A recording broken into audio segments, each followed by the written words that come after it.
Hello, lovely patrons, and welcome to another one of our Prestigious Pints episodes. And I'm sure you're going to recognise these two that we've got on for this next one, which is Mary and Tom Poppendieck. We managed to track them down and invite them to one of our virtual pubs, and they were more than happy to join us. As you can imagine, we talked a lot about lean and the manufacturing process, but also how this pandemic has really focused employees on purpose and feedback, getting customer feedback to innovate in these times. We also talk quite a lot about motivating and engineering and what defines an engineer within software and whether that's the same as civil engineering and other types of disciplines. So Mary and Tom got to know me and Geoff back in BT, so we reminisced also about some of those days years back. But they've been an ever-present in the Agile and Lean space ever since. It was really good to have a catch-up with them. We hope you enjoyed the episode. Let's play the jingle. Here we go. Cheers, everyone.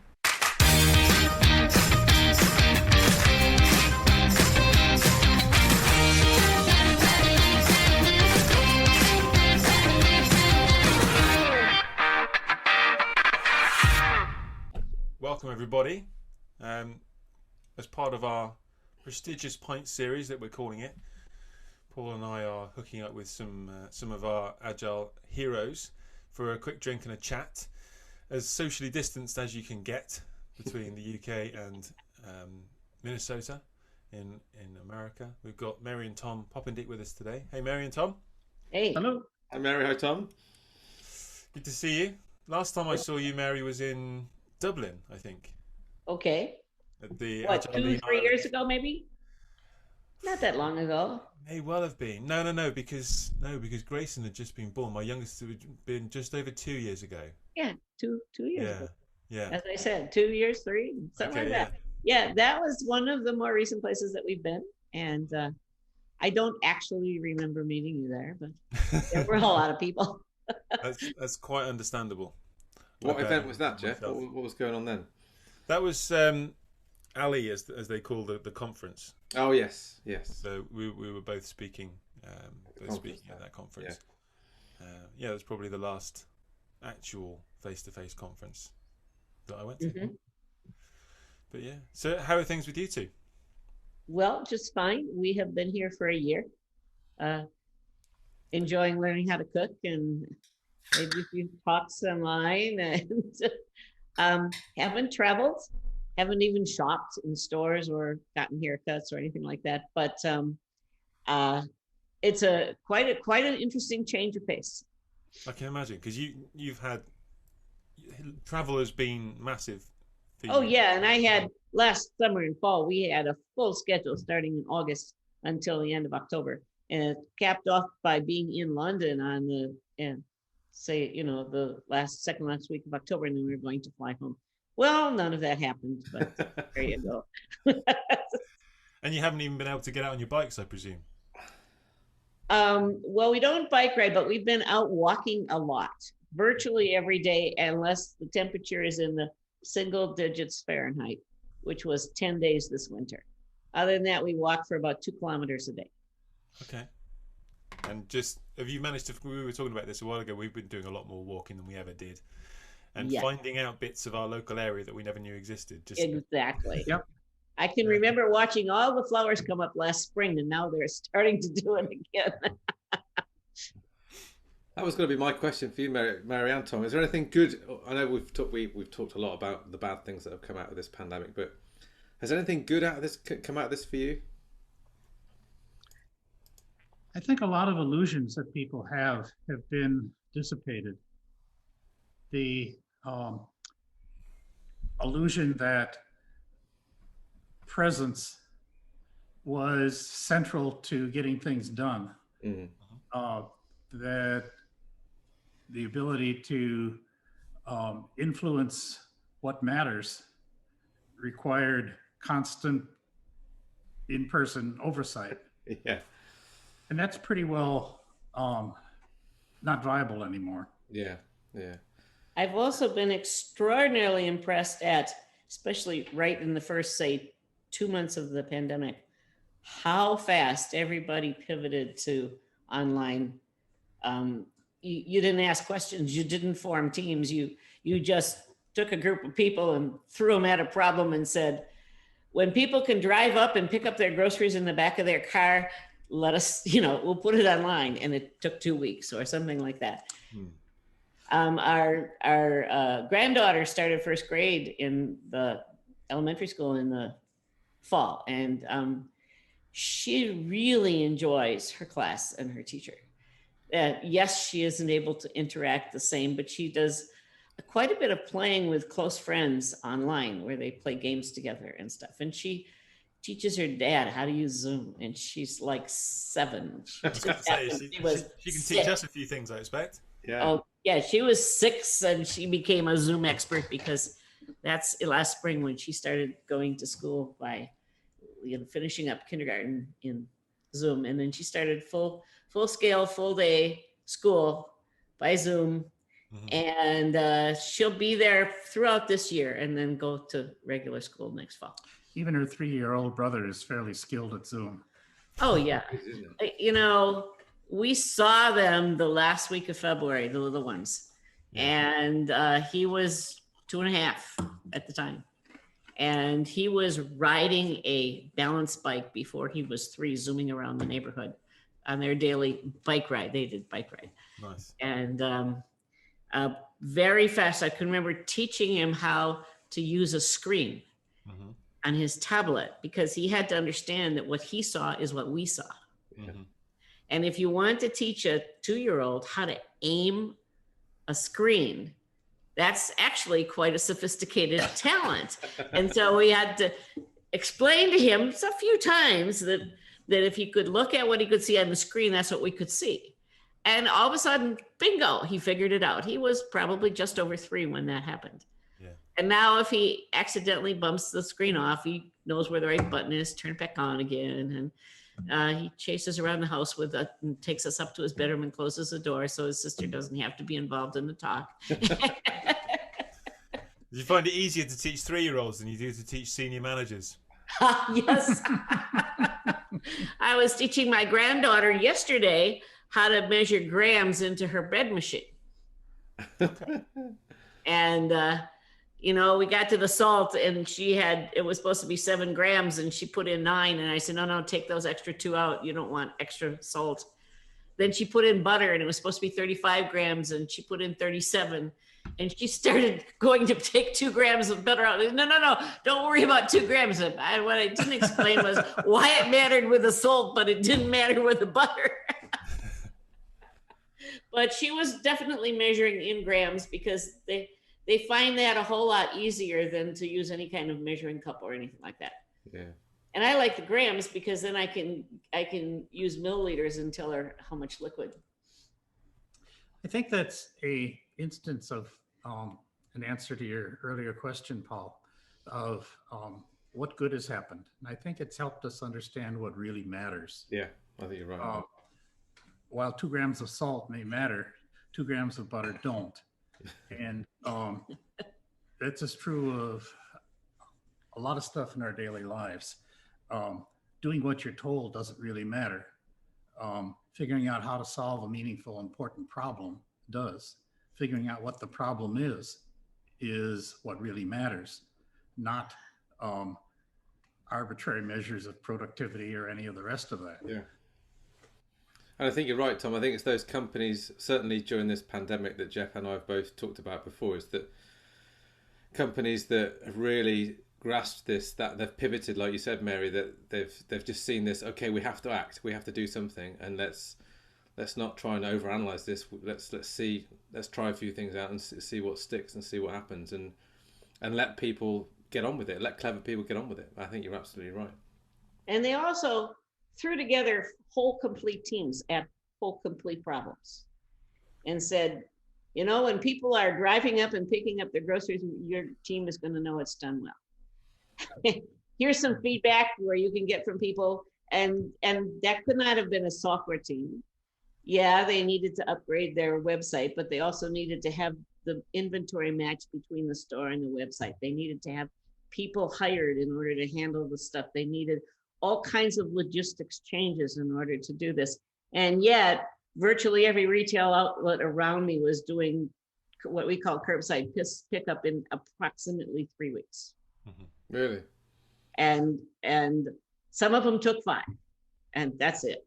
Yeah. And you know that they didn't plan it, and you know that they did it kind of ad hoc, and there were lots of different schemes, all of which worked sort of, and it wasn't even one worked better than the other. Maybe the app would tell them when you're coming, but the first apps were come, pull up to the sign, the phone number's on the sign, call inside.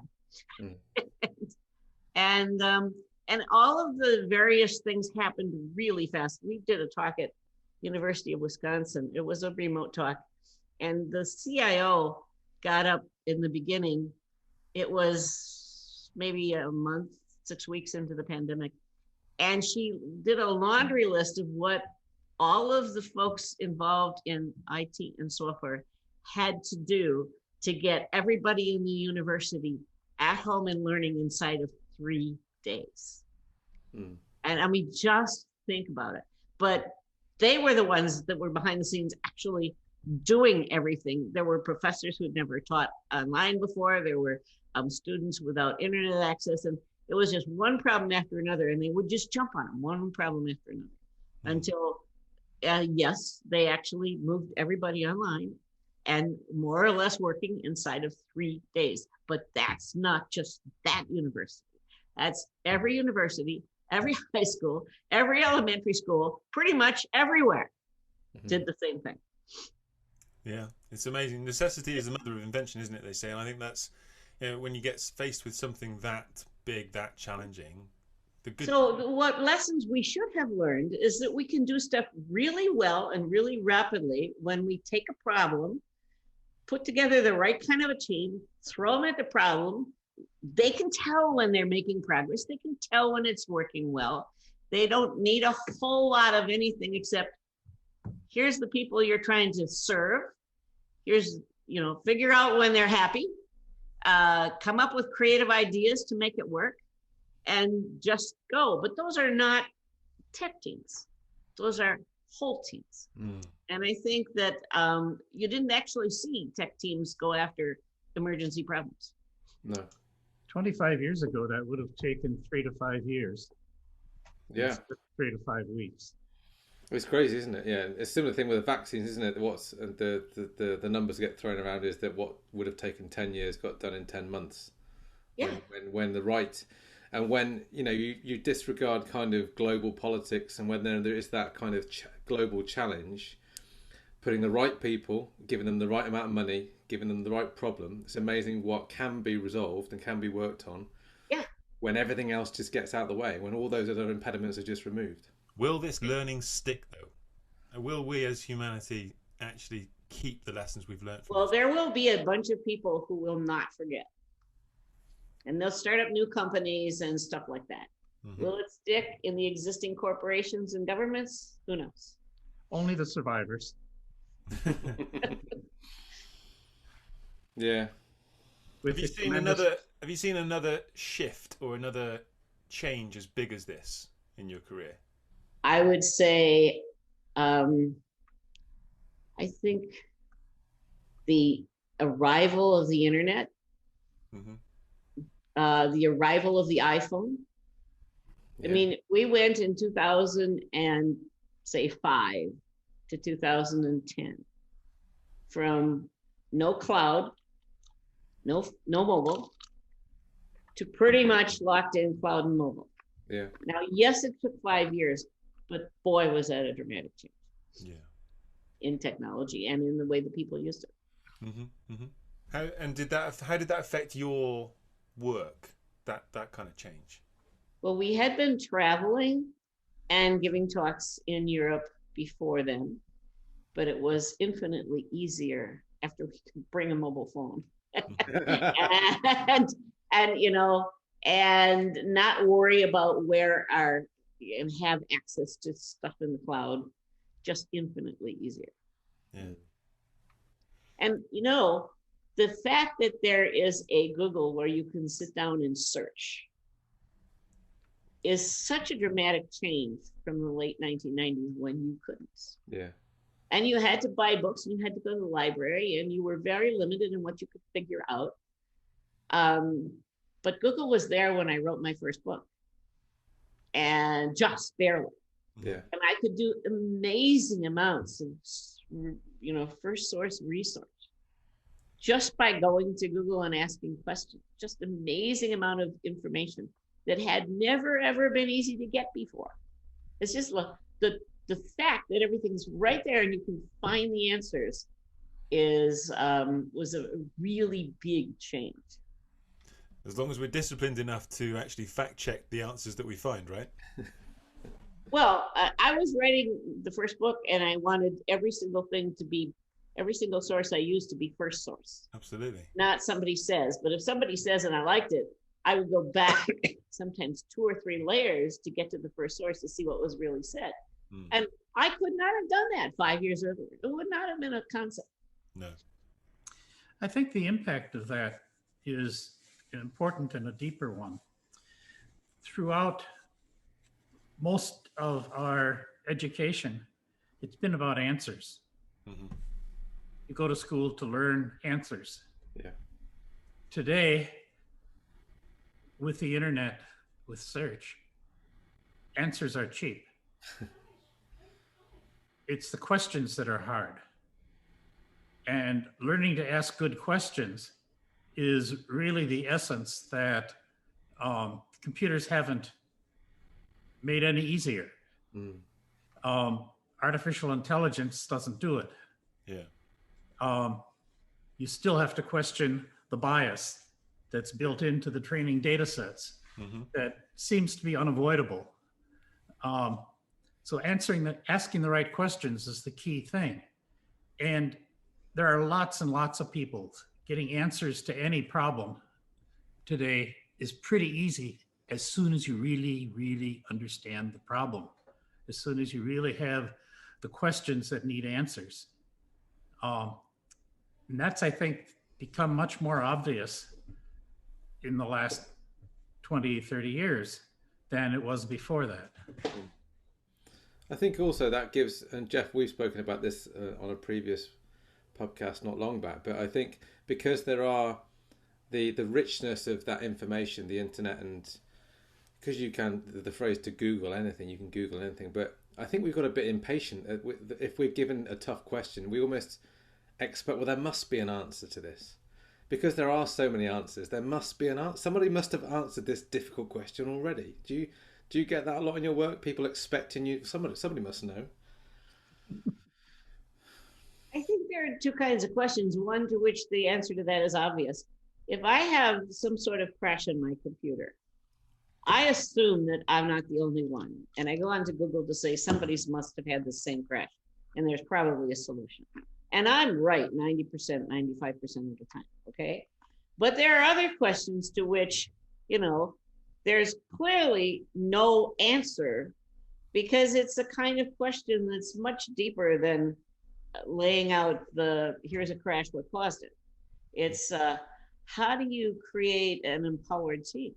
You can go on and you can have all kinds of different opinions, but so much depends on the people and the situation and the reason and all that sort of stuff, that there's no way you can look up an answer to those kinds of questions.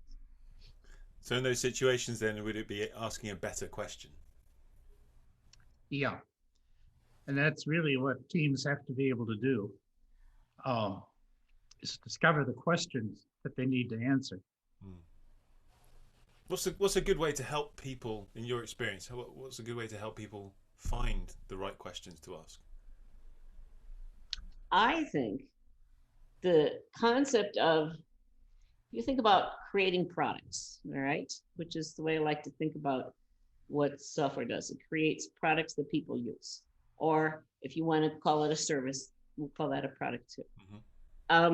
And as in the pandemic, I'm trying to create drive-by.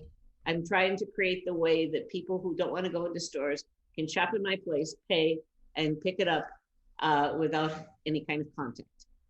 And the team understands that and tries to figure out how it does it. So if you have a product, the way to figure out what kinds of questions to ask is to understand what kind of behavior change good you're trying to cause for customers, and then figure out if you're doing it and doing it well by getting feedback. First of all, can people actually pick up?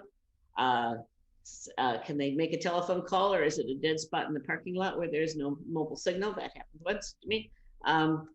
And second of all, especially at the beginning, I got an awful lot of emails. How was your experience? How could we do it better? What kinds of things did and didn't you like? The things went online so fast that they used feedback for the next, 2 months to figure out how to make it a really way better experience.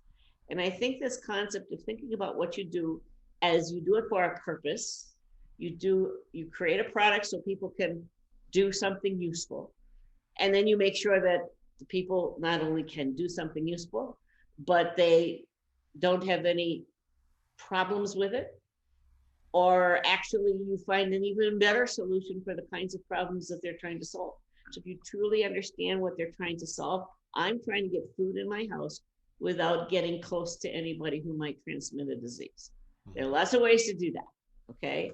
But that's the fundamental thing I'm trying to do. So if the team understands that, they can come up with more creative ways than just curbside pickup in order to solve my problem. And they can then find through feedback how well and satisfied I am with what it is that they're providing, partly by how often I use it, partly by they ask me if I had any problems.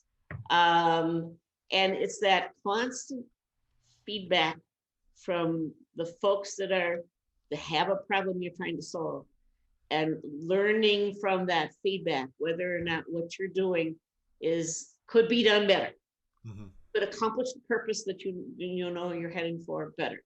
I think that's the mechanism, not just to help teams out, but also to get them really engaged. Can customer feedback always be trusted, though? No, but that's part of the game you play. Okay, I mean, you understand that not every single customer you're going to pay attention to, but you also understand that there's lots of statistics you can look at, and you can find out, are people actually using the service? What is repeat usage? Do you have 15 customers with the same gripe or just one? You want to understand what you're trying to help them accomplish, not the method you're trying to help them accomplish, but are they able to get great food in their house, good produce that they always wanted to pick out themselves, and be satisfied with that and be happy about it and feel like they've got a great deal, or not? Yeah. And can I think of an even better way to do that? So some stores instituted where the shoppers will contact you while they're shopping. Maybe even send a picture of something. Say, is this what you had in mind? I think there's something reassuring as well that when you are buying a product, when you're buying a service or whatever it might be, when you hear we've changed this based on customer feedback, that's always quite a nice thing to hear, that they're actually, that company is taking seriously. We've heard what our customers are saying, and for that reason we're doing this and we're doing that. So I think that's always reassuring to hear as a consumer, that you know that they are reflecting and they are using that data to their advantage. But you also want to see the results. Yeah, of course you do. Yeah, you expect things to be different. Trusting customers can be a big mistake. Possibly, because it can revert to being nothing more than doing what somebody else tells you to do. What they tell you to do may or may not address the issue that they are concerned about. Any more than the big boss telling you what to do may or may not address the issue that the big boss is concerned about. I think you have to not just respond to what they tell you to do, but understand the behavior of your system, the behavior of them, and how they interact, and what is undesirable, what should be different about it, and get a very deep understanding of the problem before you can successfully design a different approach. So the mistake of just doing what somebody else tells you to do and saying that you've done your duty when you've done that is really a serious one. It's one we've all made for 40 years. True. Yeah, and it's easy, isn't it? It's quite tempting to somebody's told you something, what they want or what they think should happen, and the tempting thing is to just well that's what you said. Let's go for it, rather than really think about it or try something else, or even better, put an experiment. And how can a person be proud of simply doing what somebody else told them to do, rather than be proud of having really understood an issue and implemented a solution that makes that issue dramatically better? Do you think that's something we've lacked then? Pride? Yeah, exactly. Deming talked about pride in workmanship. Yeah. Being one of the key things that it was sort of the responsibility of management to make sure that workers had the ability to have this pride in their work. And that's where a lot of these craftsmanship movements have come from, I guess. Yeah, I hear about craftsmanship, but I've always thought of craftsmanship, just the word, okay?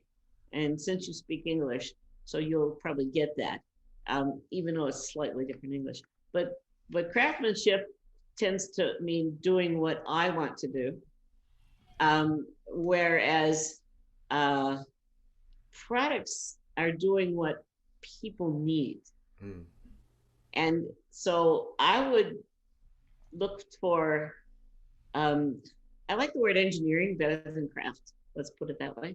I like to think of software as a software engineering discipline, probably because the software I wrote as an engineer. Yeah. And it's a problem solving discipline as opposed to a craft. Yes, engineers have to be good at something, but they're not talking about what they're good at. They're talking about what kinds of problems what they're good at will solve. I think there's another fine line though, and I'd be interested whether you've seen the same thing as well, that if we're looking at software engineers taking that kind of pride in their work, there's potentially a risk that I've seen manifest in certain circumstances where engineers really do what they want to build rather than the customer or what other people, the consumer. Well, do you think civil engineers do that? I don't have enough experience of that, to be honest. We build buildings, okay, Yeah. and bridges and structures like that. Do you think electrical engineers do that? I don't know. Do you know any other engineering discipline that's been accused of that? I would say that there are some engineers that have been accused of vanity projects. Occasionally, yeah, okay. But generally speaking, something about software engineering, which I am going to go into in a moment, causes us to think that software engineers care more about doing what they want to do rather than solving the problem. And I believe that comes from the fact that if we tell really good folks how to do their job, there's something they have to take pride in. And since they can't take pride in solving customer problems, they take pride in solving technical problems. Mm-hmm. But if you turn a good technical person at a customer problem and they're engaged in that, you don't have to worry about them embellishing the technology because they're focused on the customer. If we don't allow our software engineers to be focused on the customer and solving that customer problem and coming up with creative ways to do that, then yes, then you have to worry about where they're going to find something to be proud of. I definitely agree that that element of connection and empathy and understanding of the customer problem, and actually engineers that I work with, they love helping people by solving their problems. I think that is absolutely there, and that empathy is something that I've seen really grow over the last 10-15 years. That was going to be my question. Do you think that's changed, Mary and Tom, over time? I mean, because we still see that now, but I suppose maybe I'm hoping, maybe it's a false hope, but is that starting to change more towards that kind of problem-solving mindset, do you think, or Depends not? on what world you live in. Facebook, Amazon, Google, Netflix, SpaceX, those together are the biggest companies in the world, and they all have internalized that. Yeah. And all, but when you list those companies, all companies kind of born out the last 20 years, probably. Yep. So And I would suggest that the people who founded them were not solving other people's problems; they were solving their own. Not exactly. Apple, for example, Jobs was not solving other people's problems. He was addressing a deeper need than a articulated problem. His choice of what to build and what good meant was not entirely just a personal need. He didn't need an iPhone. He didn't need an iPod. But he saw that there was a hole that people didn't even realize existed, that he had this concept to fill. Mm. And that product, like I said, wasn't there. He imagined it. He created something that other people would want. But I think that for me, that I don't. When talking about that conversation about software engineers potentially being accused of building something for themselves, I don't necessarily think that's always a bad thing. By the way, I think that's what open source programmers do all the time. Yeah, absolutely. Exactly. Most for me, maybe it's just a survivor bias that I'm seeing this, but most of the successful entrepreneurs built something because they wanted to solve a problem that they had. Yes, that they understood. And the passion and the discipline and the rigor and the just sheer force of will to see it through all the different challenges was because it meant something to them. Yes. And of course, a lot of them will die on the hillside if nobody else wants to buy it later on. But that sense of personal attachment, I think, is quite important. Absolutely. Right. Now, the question is, can we do that in banks and insurance companies and in telecoms and in stuff like that? And the answer is some have. Yeah. And some have not. And where you get excited, engaged teams is the companies that realize that we need to figure out how to take what it is that we do and make it meaningful for the people that we're expecting to carry it out. I remember someone asking me, this is all very well and good, Geoff, self-organizing teams, cross-functional teams, empower, but my project is a database rewrite.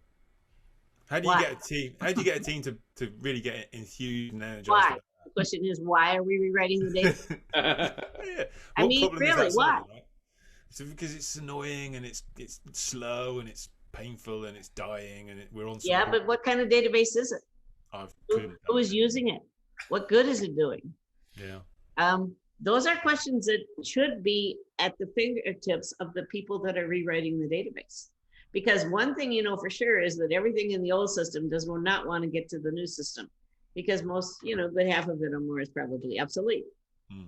And if they could really get their arms around what was important about it and what wasn't, then it could become quite an engaging project. If what you end up with is a database, you haven't achieved anything.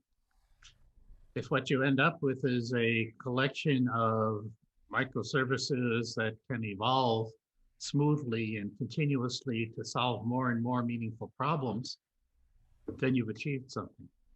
But it's always the link to the problem being solved that matters, not, well, the database is old. It's at the end of support. I like to compare software engineers to, let's go to my favorite country, which is Chile.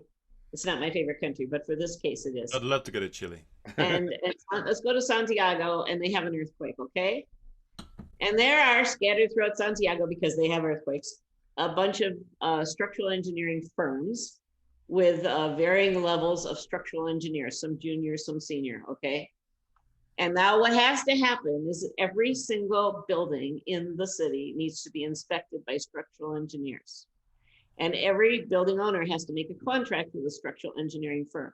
And that contract is going to say, come in, check my building, make sure it's safe. If it needs remediation, give me a list of things that need to be done.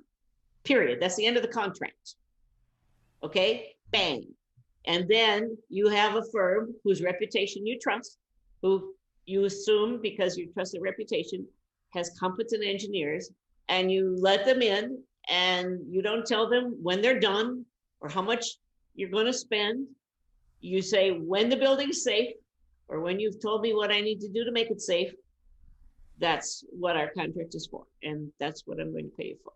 And you might have a check after a month or after so much money to make sure that you trust what they're doing. But that's it. You make no effort to organize the work, the detailed work of the engineers in that firm. You would be crazy to tell them how to inspect your building, what to put on the remediation report, right? That's not your area. And we don't treat our software engineers like those kinds of structural engineers on all those little offices in Santiago or anywhere else in the world that has earthquakes. We don't trust them. We have contracts that tell them exactly how to do their job. I tell you, when they go into a building, there will be a senior person, there will be a lead, there will be a team for the building. It'll be the right kind of team for that kind of building. And that team will get in there, and they, under the guidance of the more senior folks, depending upon the kind of building, they will do the inspections, they will do the remediation recommendations, they will send a report, and then it will go off to the next building. And that's how most engineering occurs. Mm-hmm. I have a potential grandson-in-law, okay, very, very good friend of our granddaughter, who is a civil engineer in a civil engineering firm in Rochester, New York. And he designs solar collection panel fields and, whatever structural engineering things might need to be designed. That's what his firm does. And they have branches all over the US. And he does not get treated in the sort of tell people how to do things way that we treat our software engineers. And he's just out of college. He has senior civil engineers who guide his work. But that's it. Design me a solar collection panel, and he has some senior engineers that help him do some of the work, and he visits the site, and he's got his training, and he knows how to do that. And he gets a whole job, and nobody tells him how to do it except he gets guidance from the senior people at his office. Is that because that's more of a complicated field than the complexity of software engineering? You tell me his job is more complex than software engineer, and I will tell you you're crazy. No, I'm saying that his... Not even close. I'm saying software engineering is more complex. So what? So that... you can't tell me it's not complex either, because designing a solar field has... Any field you don't have a deep knowledge of is less complex than your own. That's true. By the time you get a deep knowledge of any field, it is always at the same level of complexity. And that level of complexity is the complexity that minds are able to deal with forever. Not the equivalent for you, do you think? I don't have a deep knowledge of designing solar farms. But he has everything from local regulations to drain off to animal control to whether or not they're going to do solar following. It's robustness.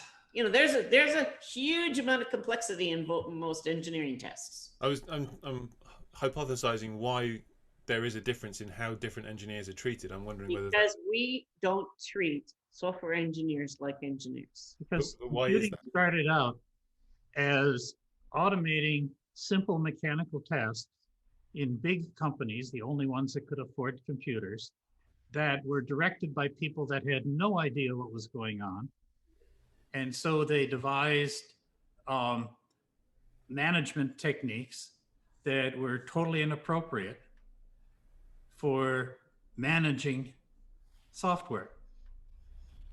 It's basically a management problem. And as you noticed, the companies that were formed since 2000, mid-90s to 2000, were formed by people who did understand the technology, who understand the constraints, who understood the opportunities, and they never got into that same hole that the older companies did. I think we're seeing the same things now. It makes me think about my smartphone here. And you said, Mary, about the financial industry, the banking industry. That's a good example in the UK, certainly, of just in recent times where a few small startup banks are beginning to outpace the larger, more more long-lived traditional banks, because they're better at tech. They're just better at the solution of online banking. And and I'm afraid, but a lot of the old financial institutions just can't. They can't. Yeah, you say long-lived, but that's going to be a bet. Sorry, say again.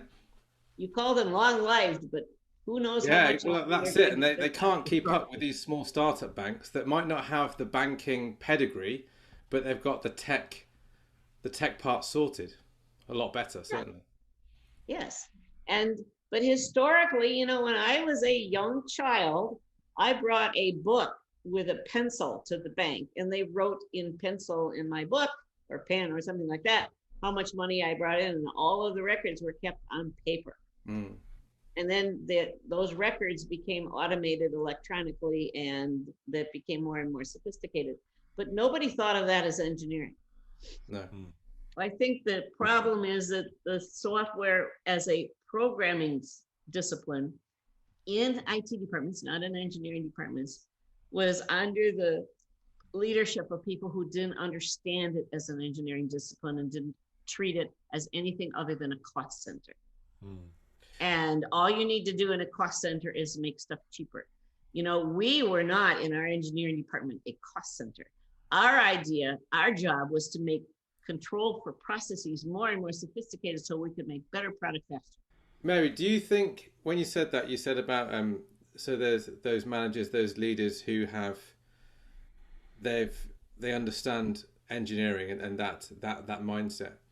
Do you think then it is a generational thing? As that company, let's say that company is lucky enough to stay around long enough, and it's a growth that it's a generational thing where eventually those people that do understand that engineering mindset, when they get to the top of the company, when they get to that leadership role, that's when the DNA of the company starts to change? Is it just a time thing? I've seen it happen, and I've seen it not happen. It depends upon who gets to the top and why they get to the top and what the company is all about. Okay, so I work for 3M, a manufacturing company, and through some corporate culture history, they had a great respect for people on the floor in manufacturing plants being the experts about how they do their job. And so there was a great respect for the frontline worker and giving them the right tools. But if you take a different company that has a different culture and they're going to promote salespeople to the CEO, that's not going to be the same kind of CEO as somebody that 3M would promote, which would be somebody who'd basically formed a new business with a new creative idea. Yeah. And if what they're focusing on is, I was at a conference, a workshop a long time ago with a group, and their CEO was a marketing guy, and he was about to institute a bonus payment for software developers. And they were horrified. Every single person in their technical department was horrified, because there would be all the incentive to do teamwork would be gone, and it would be only incentive for individuals. And it's the worst thing you can do to a team is to create individual incentive plans. But the CEO did not understand that. They eventually got me to meet with Tom, and I had a lunch with this guy. Yeah. And we tried very hard to explain to him what he was doing to his technical environment. And I think maybe, I have no clue for sure, maybe we got across, but he brought a sales mentality, and it never occurred to him that individual payouts to get stuff done was not the way to get stuff done. I remember you coming into, well, I wasn't there at the time, but I remember you coming into BT, and I'm not sure whether you were aware of the impact that you had. I don't know. I don't think so. But for a company that is very, very traditional, someone coming in and quite visibly in front of other people, calling senior management out on their less than effective decisions and policies. That's a very nice way of saying it, Geoff. was well talked about in the pubs, shall we say? It was shocking.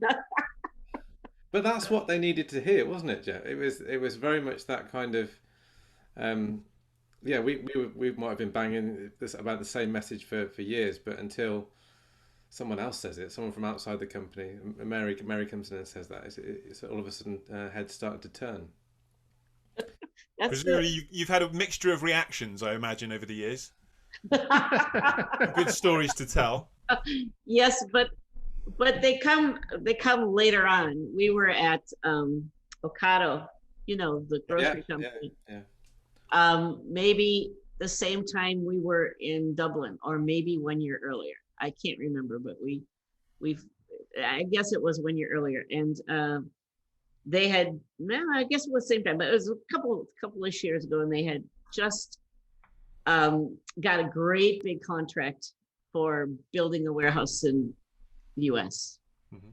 Tight timeline, bet your company kind of thing. The guy that invited us in had just been replaced. The day I was there was his last day on the job. They let him stay. So I was dealing with, and I met with the leadership team that I had no friends on in that group. And I thought, well, what the heck? So I said, okay, guys, so you've just committed, bet your company thing, to a major upgrade, and you're not really working too well with your engineering department right now, and you know that, and you can't have any delays. So how do you plan to be successful? Because that's a massive challenge.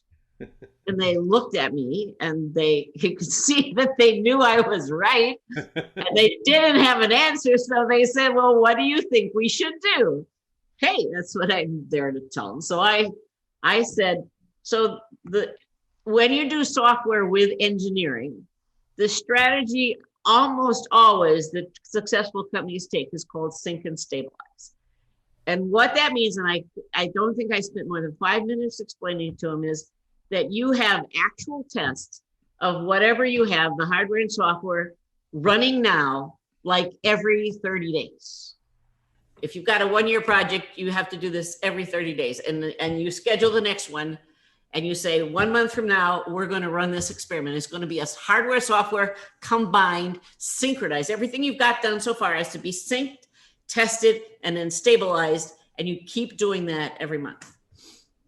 About 6 or 8 months later, I got an email from one of the guys that was there saying, you might not remember us, but we heard what you said, and we scheduled our first sync and stabilize 30 days after you were there. And it was amazing. And so we scheduled the next one, and it was even more successful.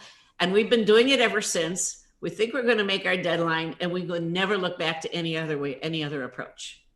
And in the sync and stabilize hardware cross software across a large project, okay, this is not a small one, where everybody gets together and tests out the concepts to date on a very regular basis, is a very classic engineering approach to getting big stuff done. Okay, that's what SpaceX is doing when it's shooting up booster rockets to test them. That's what Boeing does when it tests various components of its airplanes, even if it's a several year project. So very large projects are always done that way, where you build out hardware and software, what it is you have now, and you test the heck out of it, and exceeding, and that paces your whole project. Yeah. And it tells you what to build. You don't make decisions about how it's going to look until you're close to the end, because you're learning at every one of your sync and stabilize things. And if you have a deadline you can't miss, then you have to adapt at every single sync and stabilize. You have to make adaptations to your plan based on what you've learned. And if you do that, you'll look at all the really successful large engineering projects. That's how they do things. And so I told them that, and they hadn't heard of it, but sounded good to them.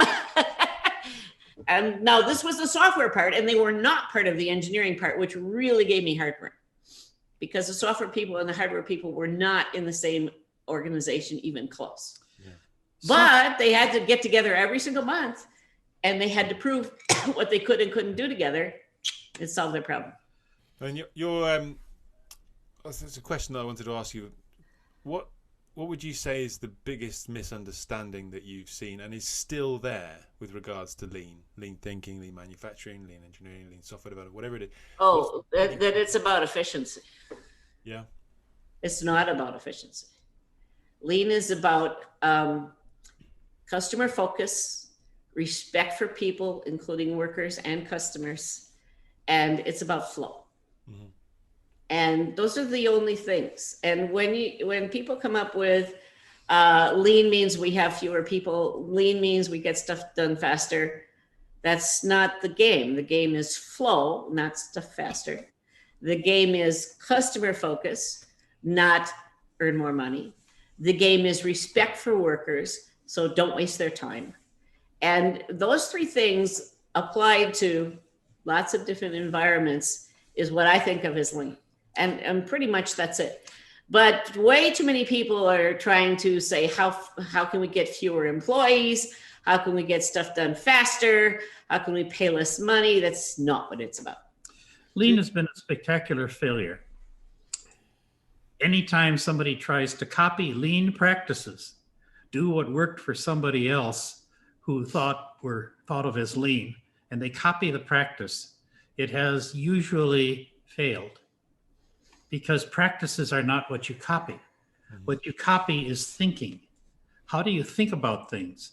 If you think about things using the principles that the successful people use to come up with their solutions to their problems, you can think the same way to come up with your solutions to your problems. And most of the successful lean companies we've seen don't ever say they are doing lean.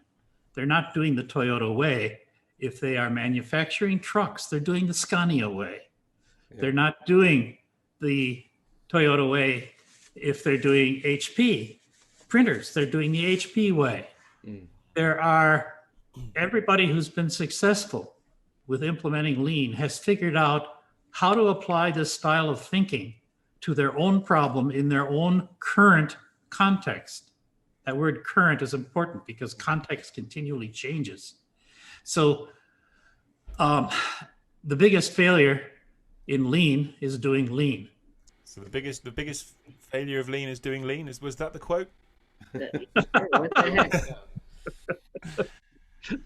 Like the biggest failure of Agile is doing Agile. Yeah. I was thinking exactly the same copy thing. The practices. That was deliberate. Yeah.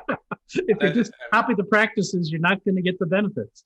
And so, thank you, not just for your time tonight, but so this is part of a series that we're doing, interviewing people that we consider to be not just heroes of ours, but also hugely influential in the world that we operate in. So, kind of raising a collective glass, if you like, on behalf of the Agile community, to wish you a hearty cheers. Great. Done. Thank you. Yes. Yay.